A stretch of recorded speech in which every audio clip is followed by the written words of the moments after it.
how about we talk about 5 books that I read last year that I still love, recommend, and think about all the time? No one on earth writes enemies to lovers like C.S. Pacat.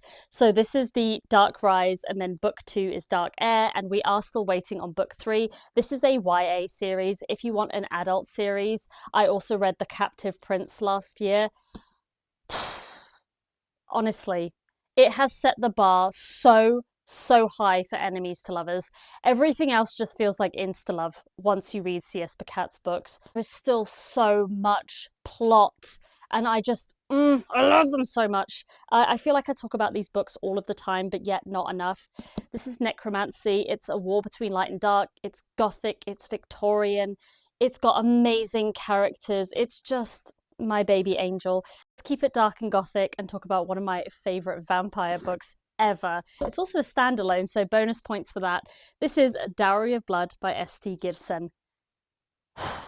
This book just blew me away. I will say I felt like the ending was a little bit rushed, but the character build-up throughout this book is so phenomenal. Last year, I also read Babel, another standalone fantasy that I'm sure you're familiar with. This just put R.F. Kuang on the map for me, and I since went back and read all of her other books.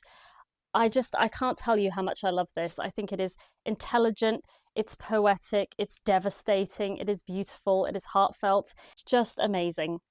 The Shades of Magic series by V.E. Schwab. I still think about this series all the time. I also read The Invisible Life of Addie LaRue by V.E. Schwab last year, and again, one of my absolutely favourite books ever. Why didn't I bring that one up too? But I love this series. The characters are phenomenal. I would say A Dark Shade of Magic is definitely my favourite, but I think this has such a unique concept about just like traveling through worlds. Great YA fantasy series. It will leave you really satisfied, and I just think it's still worth your time. I wish they would redesign them though. And last up, I read Quicksilver last year, and it's such a good time.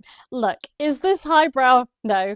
I think the ending made me really fall in love with this book more so than the start. The start felt a little bit generic, but once you get to those games and trials and just all of the twists and turns that start happening, it's a great ride. It really is. I love Carrion Swift. He is a side character, but he is just bringing his A game, and I can't wait to read more about him in Brimstone in book 2, which is out this month. So I do need to do a reread, but I still think this is just a fantasy romance that's worth your time. I really do.